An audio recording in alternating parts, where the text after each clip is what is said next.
नमस्कार। बोल के लब आजाद है तेरे, मैं अभिसार शर्मा और आज बोल के लब आजाद है तेरे में मैं आपसे बात करने जा रहा हूं नौकरियों की। इस देश का युवा मांग रहा है नौकरियां, वो मांग रहा है रोजगार। मगर यह कार्यक्रम शुरू करने से पहले मेरी आप सबसे अपील कि मेरे इस कार्यक्रम को एक नहीं दो नहीं अपने कम से कम 5 दोस्तों के साथ साझा करें, फॉरवर्ड करें व्हाट्सएप और एसएमएस के जरिए। तो जैसे मैंने आपको बताया, हम बात करने वाले हैं नौकरियों की। मैं आपको लेकर चलना चाहूंगा दिसंबर 2014 को। प्रधानमंत्री नरेंद्र मोदी ने एक बहुत ही खूबसूरत बात कही थी और इस बात से हर कोई इत्तेफाक रखता है। प्रधानमंत्री ने क्या कहा था आज से 6 साल पहले, आप खुद सुनिए।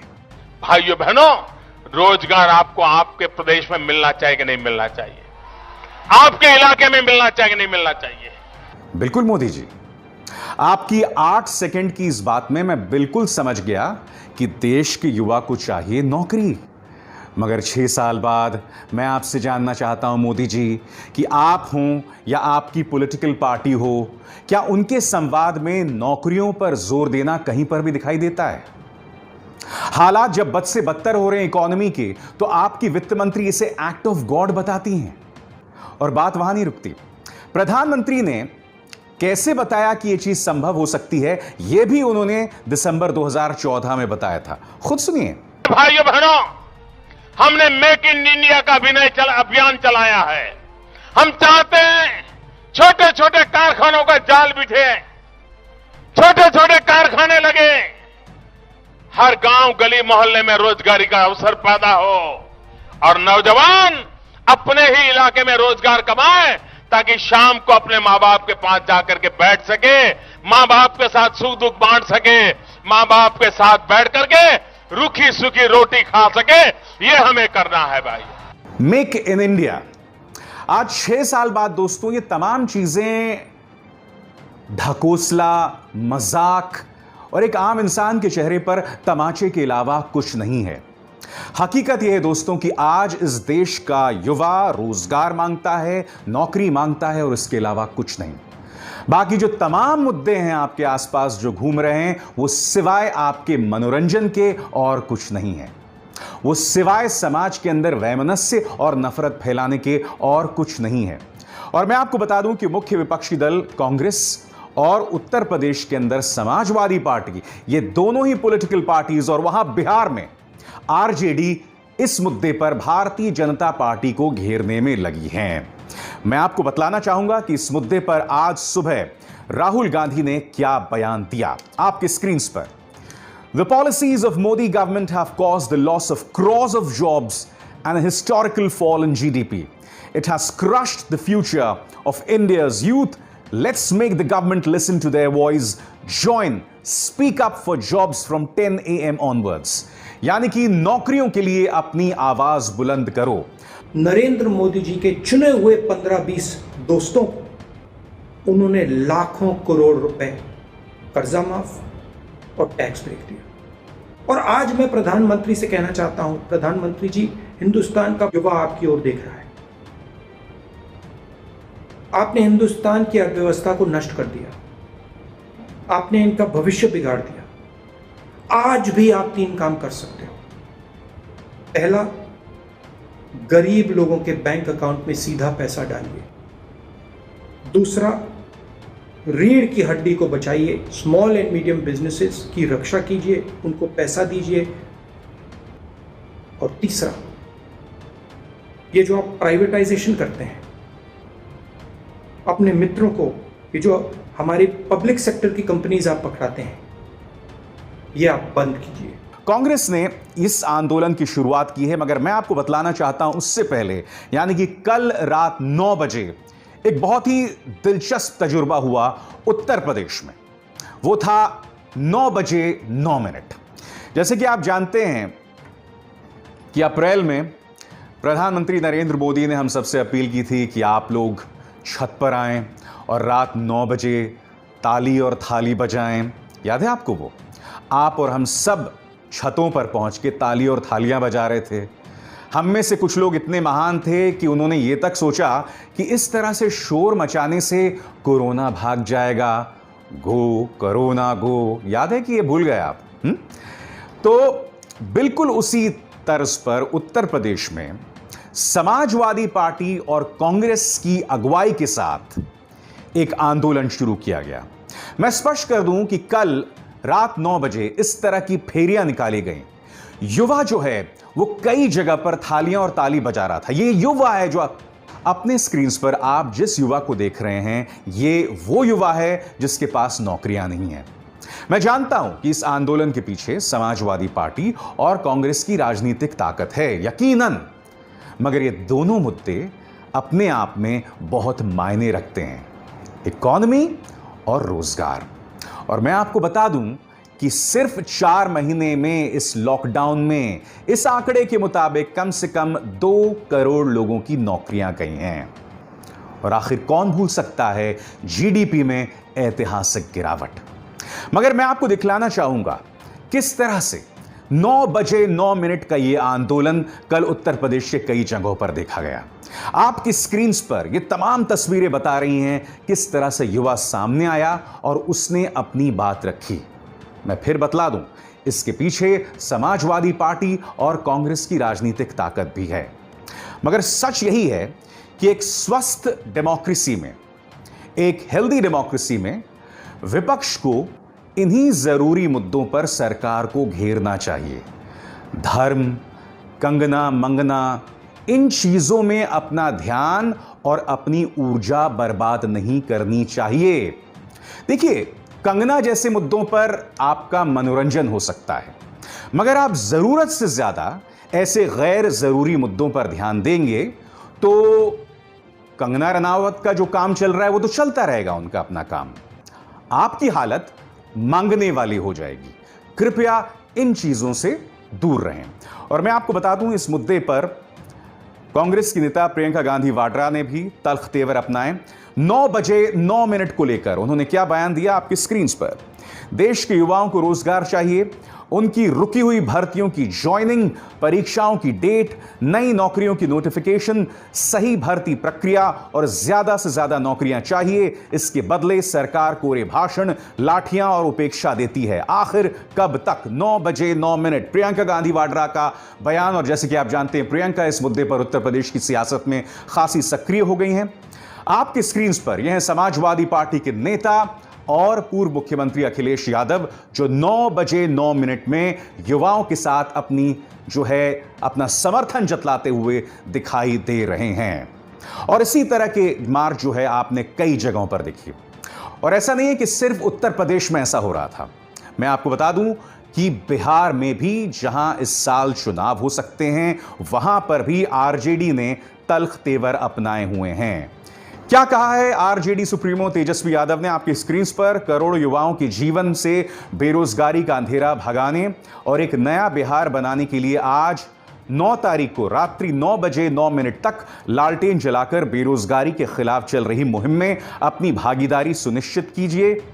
यह बिहार में जो बेरोजगारी है उसके जिम्मेदार नीतीश कुमार हैं। 9 बजे 9 मिनट। और इसी तरह से आप देख सकते हैं कि आरजेडी के ट्विटर हैंडल पर भी उसी तरह के तेवर दिखाई दे रहे हैं। दोस्तों, क्या आप जानते हैं, सबसे दुख की बात यह है और सबसे चिंताजनक बात यह है कि अभी कुछ ही दिनों पहले देश की आर्थिक सेहत पर ताजा जीडीपी यानी सकल घरेलू उत्पाद जारी हुई। और इसमें आपने देखा कि भारत का जो सकल घरेलू उत्पाद है वो ऐतिहासिक -24%, 24% नीचे आ गिरा। मगर क्या आप जानते हैं कि अगर हम असल जीडीपी कैलकुलेट करें, क्योंकि आप जानते हैं भारत में जो असंगठित क्षेत्र है वो हमारी अर्थव्यवस्था का एक अभिन्न अंग है। असंगठित क्षेत्र और एमएसएमईज को इसमें शामिल नहीं किया गया था। जानकार मानते हैं अगर उनको भी शामिल किया जाता तो जीडीपी की हालत और भी बदतर होती। मेरे सहयोगी पौरंजय गुआ ठाकुरता ने बात की प्रोफेसर अरुण कुमार से। उन्होंने क्या कहा आप खुद सुनिए, जो अपने आप में बहुत चिंताजनक बात है। अगर ये हम मान लें कि जो अप्रैल में जब जो लॉकडाउन हुआ पूरी तरह, तो अर्थव्यवस्था 75% गिर गई और मई में थोड़ी बहुत बढ़ी तो 60% पे आई और जून में 50%, और उसका एवरेज अगर निकालें तीनों का तो -58% आता है। इसलिए बार बार मैं कह रहा हूं कि -40% से भी ज्यादा की गिरावट आई अर्थव्यवस्था में। क्योंकि असंगठित क्षेत्र को जोड़ लें तो जबरदस्त गिरावट है। और ये जो 23.9 है ये तो सही आंकड़ा नहीं है, क्योंकि इसको तो खुद ही सरकार कह रही है कि ये तो रिवाइज होगा, और ये जो आंकड़े हैं ये सिर्फ संगठित क्षेत्र के भी पूरी तरह से नहीं है। तो इसलिए ये सारा कुछ रिवाइज होने वाला है। और इसीलिए मैंने कहा कि कृषि में भी गिरावट है, ऐसा नहीं है कृषि में बढ़त है, क्योंकि उसमें हॉर्टिकल्चर, फ्लोरिकल्चर, ये सब में गिरावट हुई। फिर जो किसान है उसको MSP नहीं मिला, तो वहां पे उसकी आमदनी कम हो गई, तो किसानों में भी क्राइसिस हुआ। हालांकि फसल बढ़ गई जब फूड ग्रेन्स और पल्सेस की, लेकिन वहां पे भी परेशानी आई क्योंकि MSP नहीं मिला, सामान जब बाजार में आ नहीं पाया। तो कुल मिला के आमदनी बहुत ज्यादा गिरी, सारे असंगठित क्षेत्र की गिरी, और मेरा मानना है कि करीब 20 करोड़ लोगों का काम चला गया। तो जैसा कि प्रोफेसर अरुण कुमार ने कहा, चिंताजनक बात है, और वो क्यों है मैं आपको एक एक करके बताना चाहूंगा। भारत का जो अनौपचारिक सेक्टर है ना, जो असंगठित क्षेत्र है, वो हमारी इकोनॉमी का करीब 80 से 90% है। जब साल 2008 और 2009 में दक्षिण पूर्व एशिया में और दुनिया भर में मंदी छाई थी, तो उस वक्त भारत पर इसका असर क्यों नहीं पड़ा था, इसे आपको समझना पड़ेगा। क्यों? क्योंकि हमारा जो असंगठित क्षेत्र है, अनऑर्गेनाइज सेक्टर है, वो बदस्तूर चल रहा था, वो हमारी रीढ़ बनकर उभरा था। मगर 2016 में नोटबंदी और GST के अजीबो गरीब तरीके से लागू होने के बाद जो हमारा अनऑर्गेनाइज सेक्टर है, और अब जो कोरोना के बाद लॉकडाउन हुआ, उसमें पूरी तरह से तबाही हुई। लिहाजा हमारा जो अनऑर्गेनाइज सेक्टर है, जो करीब 80 से 90% हमारी इकोनॉमी का, वो धराशायी हो गया। यही वजह है कि अब GDP की हालत और भी बदतर है। अब दूसरे पहलू पर गौर कीजिए। मैं आपको बताना चाहूंगा कि बिगड़ती अर्थव्यवस्था का सबसे ज्यादा असर इन 3 लोगों पर पड़ा है।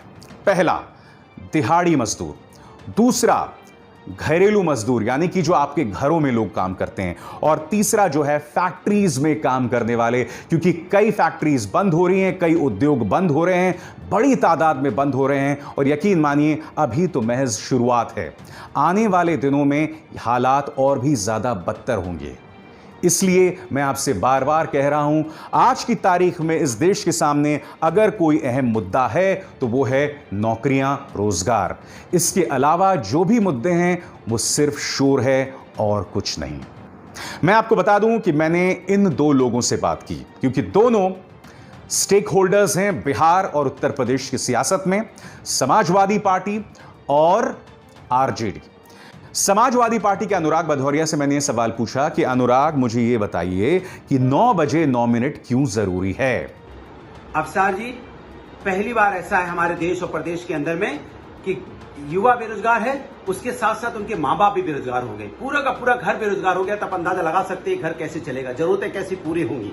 लगातार जिस तरह कोरोना काल चल रहा है, लोगों के पास में काम नहीं है, किसी तरह की कोई व्यवस्थाएं नहीं है, यहाँ पे बेरोजगारी की वजह से लोग अपनी जिंदगी को जी नहीं पा रहे हैं। तो सरकार को समाजवादी लोग बता देना चाहते हैं कि देखिए सरकार, आपके घरों में तो उजाला है, लेकिन जनता के घर में अंधेरा है, जिनको आप वादा करके आए थे कि हम अच्छे दिन लेके आएंगे। ये अच्छे दिन है कि पूरा का पूरा परिवार बेरोजगार हो चुका है। ये समाज का असली मुद्दा है जिसपे सरकार बात नहीं करना चाहती। यही सवाल मैंने पूछा RJD के राज्यसभा सांसद मनोज झा से। उन्होंने क्या कहा, सुनिए।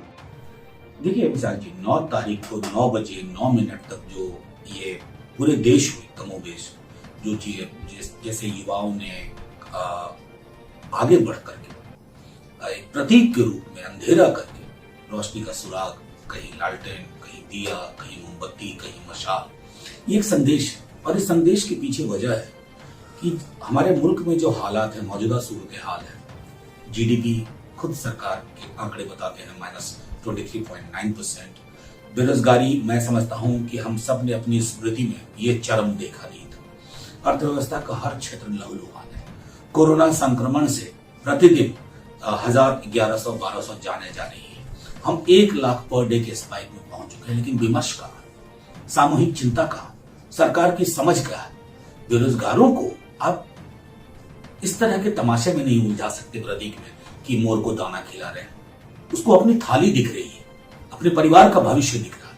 मैं समझता हूं एक प्रतीक के रूप में कल एक संदेश साफ तौर पे गया है कि युवा इंतजार नहीं कर सकता। मैंने आपसे अक्सर कहा है कि न्यूज चैनल्स मत देखिए। न्यूज चैनल्स आपके और हमारे परिवारों के हितों के दुश्मन हैं। और मैं क्यों कह रहा हूं? क्योंकि जैसे मैंने कहा, इस देश में सबसे जरूरी मुद्दा है नौकरियां और रोजगार। और जैसे कि आप जानते हैं कि इस मुद्दे को बहुत ज्यादा तवज्जो मुख्य धारा के न्यूज चैनल्स नहीं देते। यहां तक कि न्यूयॉर्क टाइम्स के पहले पन्ने पर भारत के अंदर जो ग्रामीण इलाके हैं, वहां जो हालात बद से बदतर हो रहे हैं लॉकडाउन के बाद, और बड़ी तादाद में किसानों को जो आत्महत्या करनी पड़ रही है, या जो रूरल इलाके हैं, ग्रामीण इलाकों में जो लोग रहते हैं, उन्हें आत्महत्या करनी पड़ रही है, ये तस्वीर या ये खबर उनके पहले पन्ने पर है। और ये खबर क्या कहती है, मैं आपको पढ़ के सुनाना चाहूंगा। Lockdown and despair so death in rural India, यानी कि लॉकडाउन और लोगों में जो मायूसी है उसके चलते ग्रामीण भारत के कई इलाकों में लोग जो हैं वो आत्महत्या तक करने को मजबूर हैं। तो ये खबर जब न्यूयॉर्क टाइम्स तक में है, तो हमारे जो मेन स्ट्रीम मीडिया के न्यूज चैनल्स हैं या अखबार हैं, इनके पहले पन्ने में इसे बिल्कुल जगह नहीं मिल रही है। न्यूज चैनल्स की पहली हेडलाइन होना चाहिए था नौकरी, मगर इसे पूरी तरह से नजरअंदाज कर दिया गया है। इसलिए मैं आपसे कहता हूं, ये तमाम न्यूज चैनल्स आपके और मेरे परिवार के हितैषी कतई नहीं हो सकते। मगर सवाल ये, जब मीडिया एक जमीन तैयार कर रहा है, सरकार भी नहीं चाहता कि इस मुद्दे पर आपका ध्यान जाए, तो विपक्ष की क्या भूमिका है? क्या विपक्ष इस वैक्यूम को संबोधित कर सकता है? क्या विपक्ष ये जो खाली जगह बनी हुई है संवाद का, राजनीतिक संवाद का, उसे भर सकती है? जैसे कि आप जानते हैं कि उत्तर प्रदेश और बिहार में ये दो पॉलिटिकल पार्टीज एक अहम किरदार निभाने वाली हैं, समाजवादी पार्टी और आरजेडी। मैंने उनके प्रवक्ताओं और उनके सांसदों से बात की। सबसे पहले सुनिए आरजेडी के नेता मनोज झा क्या कह रहे हैं इस मुद्दे पर। देखिए अभिसार जी, जहां तक राष्ट्रीय जनता दल का प्रश्न है बीजेपी को जवाब दे सकने की, तो ये देखिए आवाम पक्ष में खड़ी हो रही है। सबसे बड़ी चीज है कि लोग अब उन प्रतीकों पर, उन माध्यमों पर, उन चीज स्पेक्टिकल पर बात नहीं करना चाहते। राष्ट्रीय जनता दल तेजस्वी जी ने एक पूरी टीम गठित की है, जो विशेषज्ञ लोग हैं, जो अर्थव्यवस्था में कैसे हम बदलाव लाएंगे, बिहार में नियोजन और नियुक्ति की क्या प्रक्रिया होगी, फूड प्रोसेसिंग इंडस्ट्रीज को लेकर के हमारा ब्लूप्रिंट क्या है, अर्बन एम्प्लॉयमेंट के लिए हम क्या करने जा रहे हैं, रूरल एम्प्लॉयमेंट को कैसे हम ऑगमेंट करेंगे, टोन अप करेंगे, ये सारी चीजें एक दस्तावेज के रूप में एक डुएबल फॉर्मेट में बिहार के समक्ष होगा। और मैं समझता हूं कि बिहार की आवाम, बिहार के लोग इस बात की तस्दीक करेंगे कि हम जो एक खाका लेकर के आ रहे हैं, प्रारूप लेकर के आ रहे हैं, वो प्रारूप बीजेपी के डपोर शंख की राजनीति पे भारी पड़ेगा। और अब हम बात करते हैं समाजवादी पार्टी की। जैसा कि आप जानते हैं कि 9 बजे 9 मिनट में अपना समर्थन देते दिखाई दिए थे अखिलेश यादव इस तस्वीर में। और खुद समाजवादी पार्टी को क्यों लगता है कि वो इस मुद्दे पर राजनीतिक संवाद की जो कमी है उसमें और बल दे सकती है, और वो एक माकूल विकल्प है। क्या कहना है समाजवादी पार्टी का, आप खुद सुनिए। अफसर जी, आप अच्छी तरह जानते हो कि समाजवादी लोग हमेशा विकास की बात करते हैं, और 2012 से 2017 तक हमने काम करके दिखाया है। हमने एक्सप्रेसवे बनाया, मेट्रो बनाई, बेरोजगारी भत्ता दिया, लैपटॉप दिया, 100 डायल दिया, 1090 दिए, स्टेडियम दिया, रिवर फ्रंट बनाए, बेरोजगारी भत्ता भी हमने दिया, बुजुर्गों को भी भत्ता हमने दिया। आप सोचो, यहाँ पे इंडस्ट्री हम लेके आए, लगातार ये सैमसंग की इंडस्ट्री हम लेके आए, HCL की लेके आए, और हर डिस्ट्रिक्ट को 4 लाइन से जोड़ा। तो विकास की बात कौन करता है? समाजवादी लोग। हॉस्पिटल बनाने का किसने काम किया? समाजवादी ने, जो आज कोरोना काल में काम आ रहा है। तो लोगों का एहसास हो रहा है कि समाजवादी हमेशा डेवलपमेंट की बात करती थी, और भारतीय जनता पार्टी जाति धर्म की राजनीति करती है, और जाति धर्म की राजनीति बहुत ज्यादा तक चलेगी नहीं, क्योंकि लोग ज्यादातर परेशान हो गए। इस देश के साथ सबसे बड़ी त्रासदी यह है कि जो हमारी सरकार है, केंद्र सरकार है, उसके पास इस वक्त कोई भी प्लान नहीं है इस मुद्दे को संबोधित करने को लेकर। कोई प्लान नहीं। एक तरह से कहा जा सकता है कि वो अंधेरे में तीर चला रही है। यह समस्या उसे महज एक्ट ऑफ गॉड, यानी कि भगवान की करनी दिखाई दे रही है, और यह अपने आप में बहुत बड़ी त्रासदी है।